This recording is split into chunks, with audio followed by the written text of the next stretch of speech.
Assalamualaikum warahmatullahi wabarakatuh.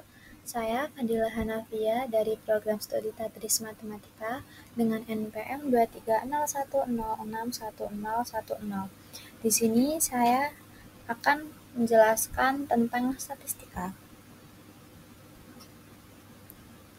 Nah, statistika ini adalah ilmu yang mempelajari cara mengumpulkan, mengolah, menyajikan, dan menganalisis data untuk menemukan pola dan menarik kesimpulan. Dalam kehidupan sehari-hari, statistika ini membantu kita memahami informasi seperti membaca grafik, membandingkan jumlah, atau melihat kecenderungan, sehingga memudahkan kita mengambil keputusan yang tepat. Di statistika ini ada jenis data. Jadi jenis data dalam statistika itu dibagi menjadi dua. Yang pertama itu data kualitatif. Nah, data kualitatif ini adalah data yang berupa kategori, sifat, atau kualitas, bukan angka. Jadi data ini menjelaskan jenis atau karakter suatu objek. Contohnya itu warna rambut, jenis kelamin, jenis buah, tingkat kepuasan. Yang kedua itu ada data kuantitatif. Data kuantitatif adalah data berupa angka yang dapat dihitung atau diukur. Nah, data ini biasanya bisa digunakan untuk perhitungan matematika seperti jumlah, rata-rata, dan sebagainya.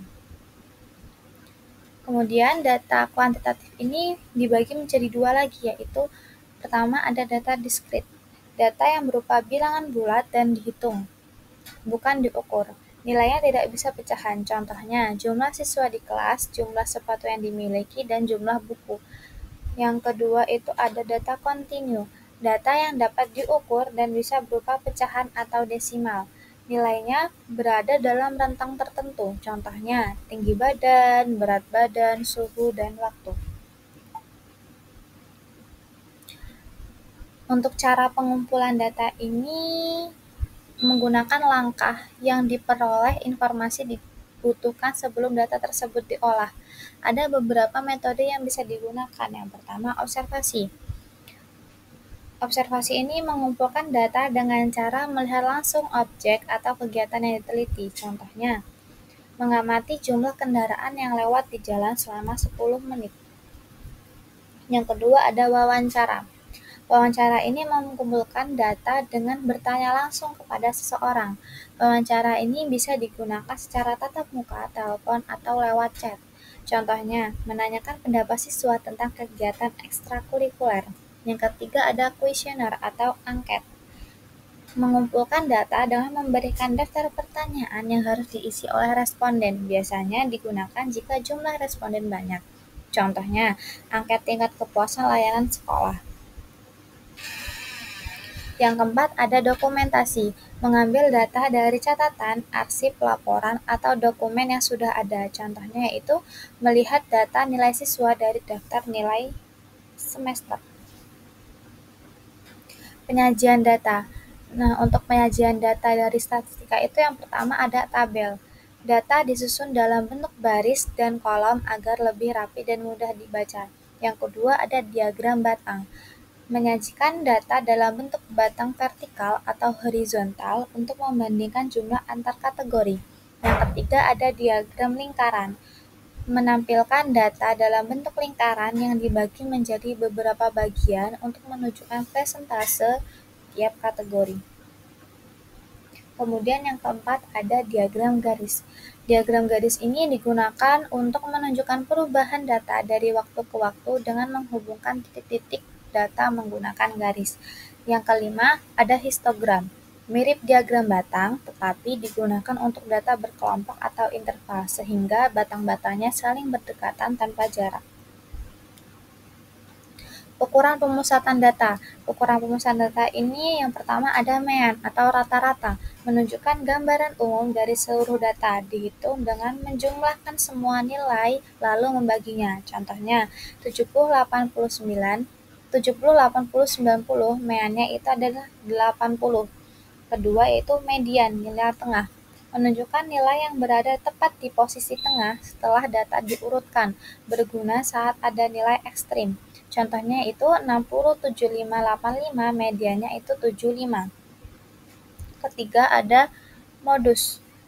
Menunjukkan nilai yang paling sering muncul, cocok untuk melihat nilai atau kategori yang dominan. Contohnya 6, 8, 8, 9. Modusnya yaitu 8. Ukuran penyebaran data. Tentang atau rank adalah ukuran penyebaran data yang diperoleh dari selisih antara nilai terbesar dan nilai terkecil. Tentang digunakan untuk melihat beberapa jauh variasi data dalam suatu kelompok. Misalnya, pada data nilai ulangan matematika yaitu ada nilai 65, 70, 75, 80, 85. Nah, nilai terbesarnya itu kan ada 85 dan nilai terkecilnya itu 65. Jadi, tentangnya itu 85 dikurangi 65 sama dengan 80. Hasil ini menunjukkan bahwa selisih nilai tertinggi dan terendah adalah 20, yang berarti penyebaran datanya cukup besar. Menginterpretasi data. Nah, yang pertama itu ada analisis data, adalah proses melihat dan menafsirkan data untuk menemukan pola atau perbandingan yang muncul. Dari analisis, kita bisa mengetahui nilai tertinggi, nilai rendah, perubahan data, atau bagian yang paling menonjol. Tahap ini membantu memahami informasi yang terkendala dalam data. Selanjutnya ada penarikan kesimpulan, adalah membuat pernyataan akhir berdasarkan hasil analisis. Contohnya, jika data menunjukkan jumlah siswa yang hadir meningkat setiap minggu, maka kesimpulannya adalah tingkat kehadiran siswa semakin membaik. Dengan begitu, analisis dan kesimpulan memberikan gambaran jelas tentang apa yang terjadi pada data tersebut. Untuk penerapan dalam kehidupan sehari-harinya itu seperti mengamati perubahan cuaca. Nah, dari sini kita bisa membaca grafik suhu atau curah hujan untuk mengetahui kondisi cuaca dari hari ke hari. Ada juga menghitung nilai rata-rata. Nah, ini digunakan untuk mengetahui rata-rata nilai ujian, rata-rata pengeluaran, atau rata-rata waktu belajar.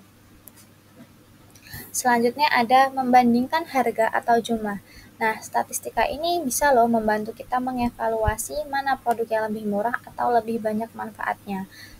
Menganalisis hasil survei, misalnya survei minat belajar, preferensi makanan, atau pendapat siswa terhadap kegiatan sekolah. Yang terakhir itu ada membantu pengambilan keputusan. Nah, data yang telah kita olah itu memberikan informasi yang lebih jelas sehingga keputusan yang diambil lebih tepat dan tidak hanya berdasarkan perkiraan.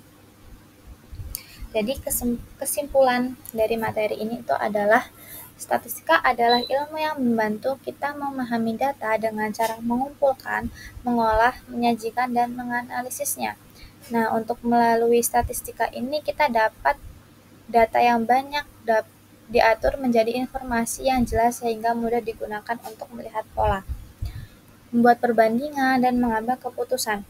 Dalam kehidupan sehari-hari, statistika itu sangat bermanfaat, mulai dari membaca grafik cuaca, menghitung rata-rata nilai, hingga menentukan pilihan berdasarkan hasil survei.